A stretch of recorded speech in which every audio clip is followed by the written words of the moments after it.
Welcome to the amazing and beautiful Nene Valley. I'm here on one of my syndicate waters. That's 3 bites from that one spot now.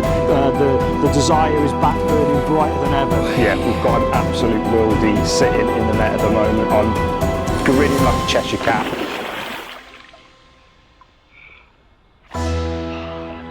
It's getting there. Yes.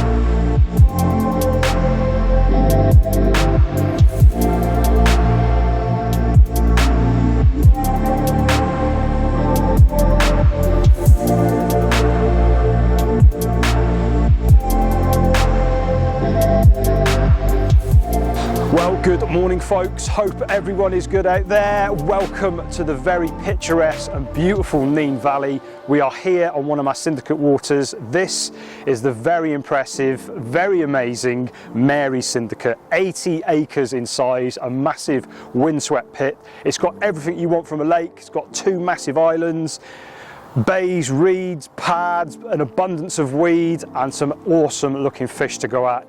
In this place they go to well over £50 and there's some absolute pearlers to go out as well. So in terms of stock, you've probably got around 400 fish for the 80 acres, which averages around sort of 5 fish per acre. So not easy by no means, and to say we've had 3 bites in the first sort of night we've been here, I count myself very, very lucky. I'm here with my sidekick, Mr. Henry the Hound. So as you can see, I had 2 bites last night, had 1, lost 1. And obviously we've got 1 sitting in the net this morning. I'm going to grab that out now, head to the mat and show you the prize. Now, one of the rules here at Mary's is you're not allowed to talk to a camera while holding a fish. Now, I know some of you might think that's a bit of an odd rule, but the owners have put that in place to ensure that the fish is kept out of the water for minimal time. So obviously take your photos as normal, but then they want the fish back. So what I'm going to do is set up the camera so you can see me taking the photo of the fish, or we can show you the footage at least, but I won't be talking to the camera, I'll just probably be talking over it. So we'll grab the fish now, head over to the mat and show you our prize that we've just had now. Happy morning.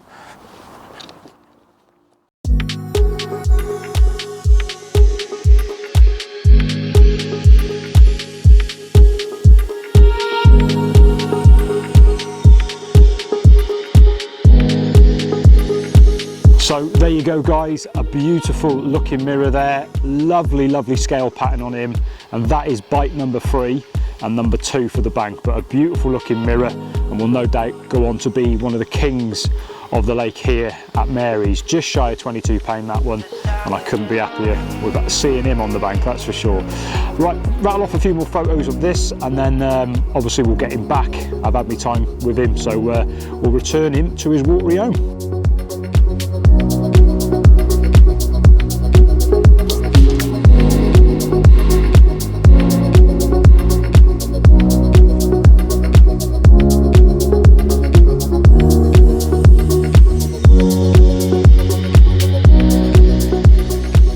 So there we go guys, a beautiful £22 mirror returned to the lake that is Mary's, and yeah, bite number 3 and fish number 2. So I'm really, really happy with how it's gone the first sort of, well, not even 24 hours really. We've been here just under 20 hours now, and we've got 3 bites under our belt, so I'm over the moon with that one. The footage you're seeing now is from about 6 hours earlier. I lost one around sort of midnight. This would have been around sort of 3 AM, mega battle. To see that sitting at the bottom of the landing net, I was absolutely elated. A lovely looking common, and sort of made up for that sort of lost fish we had a few hours earlier, so buzzing to see that in the net. And that resulted in a beautiful clean looking common there. Really happy with him, just over £25. bite number 2 and the first fish on the bank. So yeah, got the session off at long last, and really happy, proper happy to be cradling that one.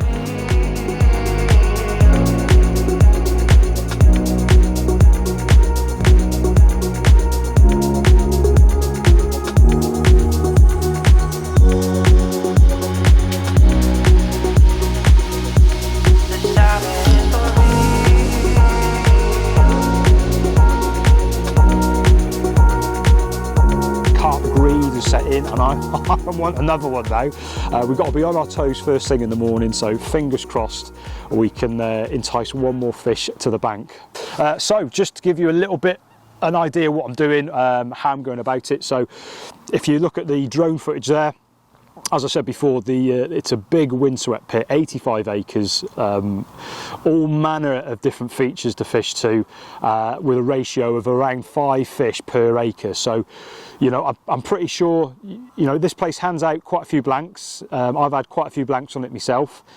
It's just that you could be so far off the fish, that's the thing. And weather plays for me, on these big pits, weather plays a massive part, you know, and I think the lead up to the trip, if you can have a look, keep an eye on the weather apps, see what the wind direction's blowing for sure, temperatures, things like that.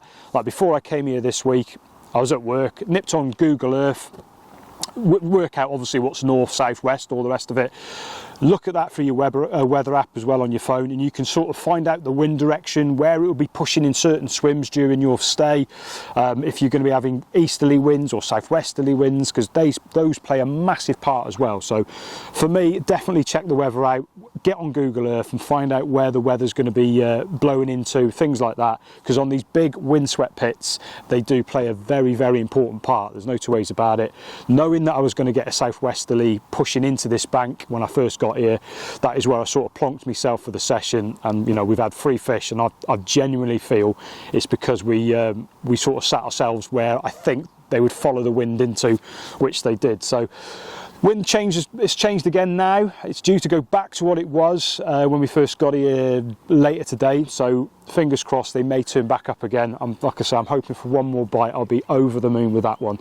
But in terms of where I am and what I'm doing, so I'm fishing a swim called the Party Point. If you have a look on the drone footage there, rather than me trying to cover all the lake, that is where my swim is, and I'm fishing just that little area there just in front of the swim. Nice comfortable fishing, 15 wraps. I've got 2 rods on that area, which is like a nice, almost like a firm silt area. It's nice and smooth, but you can actually feel the lead down with a nice firm donk, you know. So I've introduced not much, probably 10 spoms when I first got here to get the sort of party started, if you like. And the mix is really, really simple. It's mulched up Manila boilie. I've put that through the sort of grinder, if you like, and there's all shapes, sizes, chops, halves, quarters, bit of dust, and then to that I've added a load of sweet corn. And then obviously with fishing these big pits, when you've got such a big windswept area coming, when you're landing your spom on that area, it never sort of falls where it is. It gets drift off in the columns because of the amount of water moving, because of the wind.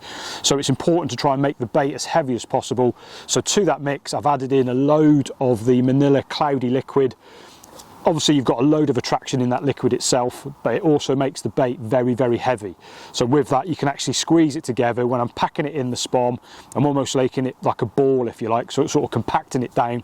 So when the spom hits the water, opens up, that's got a big heavy weight now, taking it to the bottom, to the area of where I want to present my freebies and present the actual rig in amongst those freebies. So that's what we've been doing. In terms of the hook baits, nice and simple as well. I'm just fishing the hard on Manilas, just trimming the top off of them, and I'm just adding a little bit of the tails up, sort of not fake baits, but they're sort of boilie mixed corn shape or maize shapes, which imitate perfectly what I'm fishing over. And I'm just fishing that just into the edge of the area that I'm putting the spom out to. Nice simple combi rigs. And then at the end of the video, that is my sort of trapped hair combi rig there. A fantastic looking rig. It's served me so well over the years, that one. And I'll put a link in the video of how to tie that rig at the end, and the components used and things like that. But yeah, there we go guys, really simple fishing, nice comfortable range, and we've had 3 fish to account for so far. Now in terms of my own fishing, I've done absolutely bugger all this year. It's been a really barren year for me.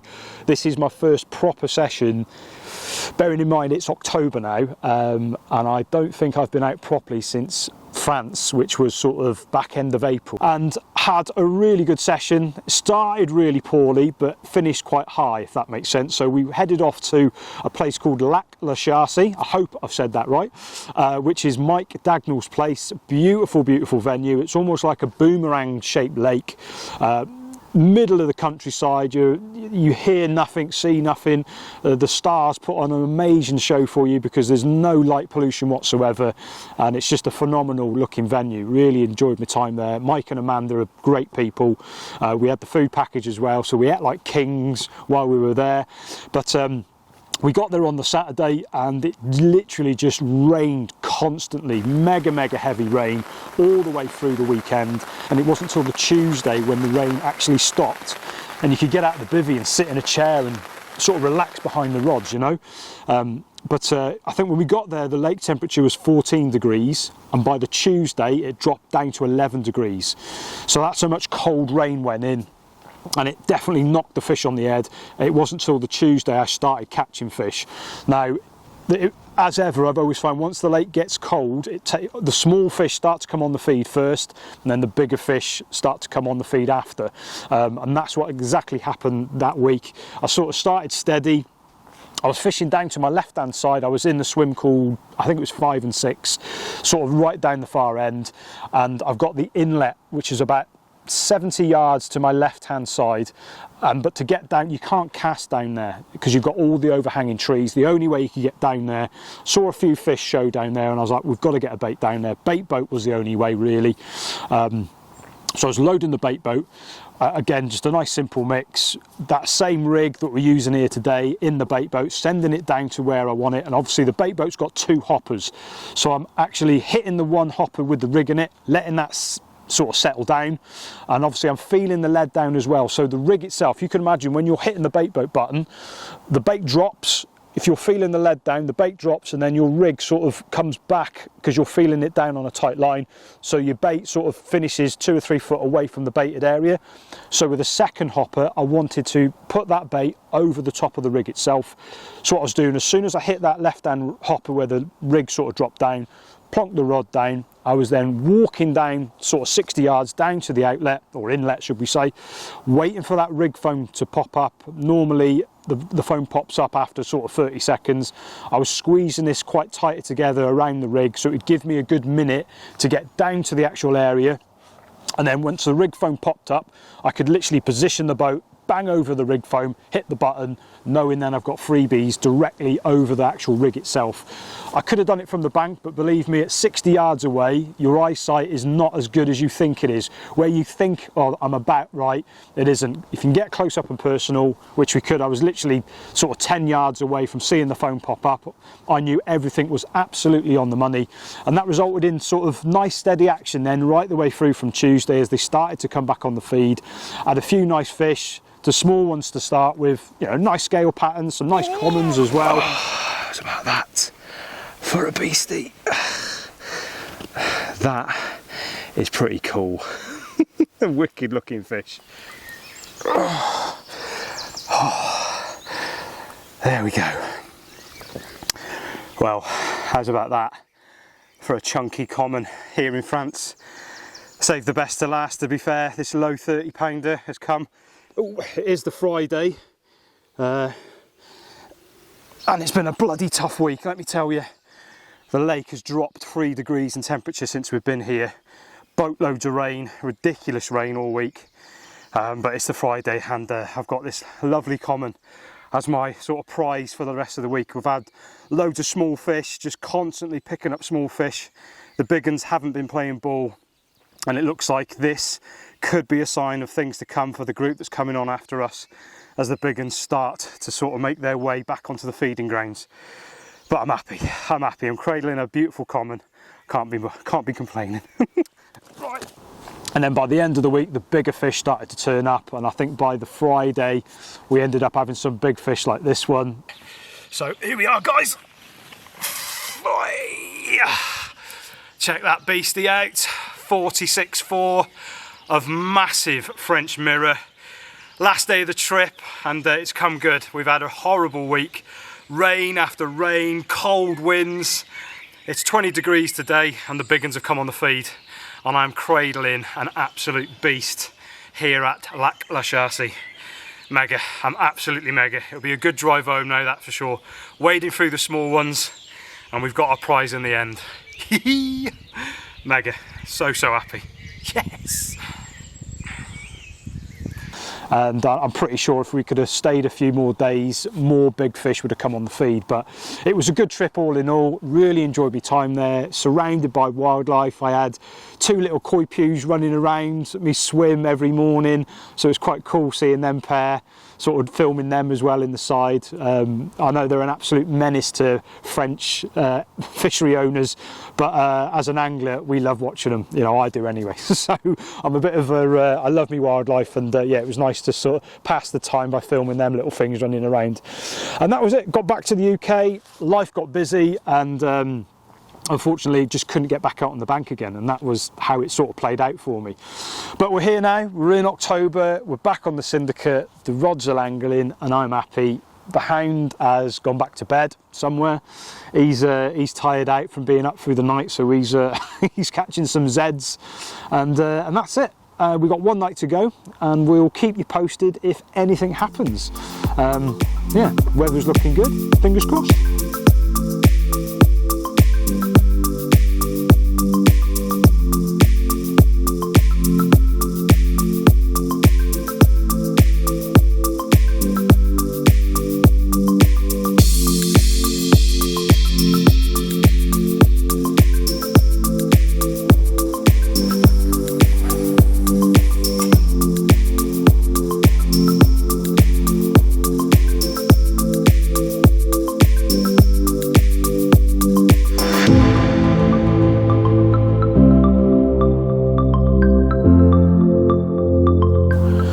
Spod mix again, you? Have you been eating spod mix? You have, haven't you? I can tell. Stop eating spod mix. Dogs don't eat sweet corn. Or you do.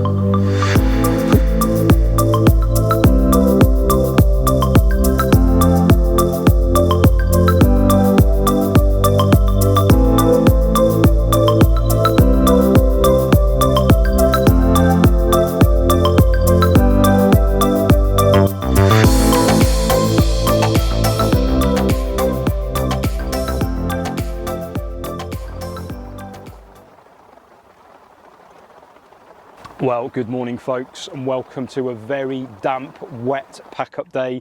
Not the one at all, but the eagle-eyed viewers will notice in that shot that the right hand rod is missing, and just in the net you can see a little bit of a back as well. But yeah, we've got an absolute wildy sitting in the net at the moment. I'm grinning like a Cheshire cat.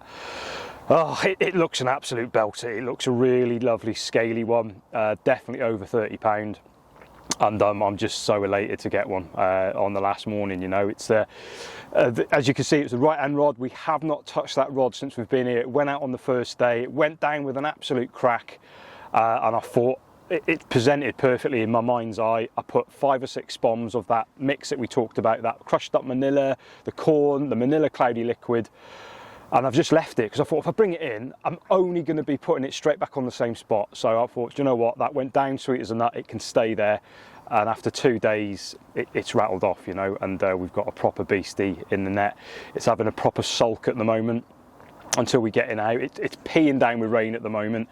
And the thing is with Mary's, you have to, anything you think is over 28 pound, you have to keep in the water. You can't bring the fish on the bank.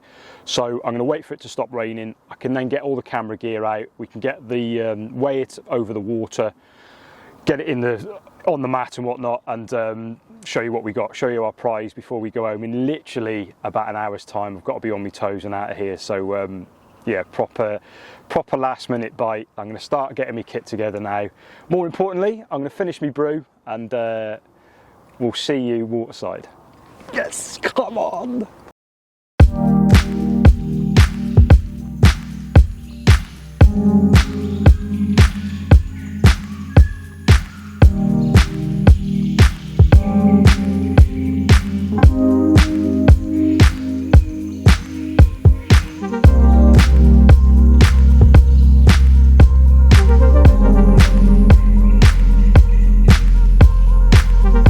say the first sign of madness is talking to yourself, and it's without doubt, it's a trait of mine that's getting a lot worse as I'm getting older.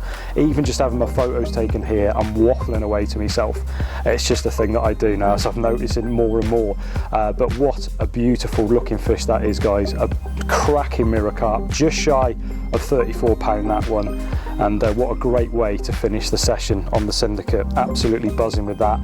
The wound that you can see, the lifted scale there, that was treated before the fish went back into the pond, so that will heal up nicely.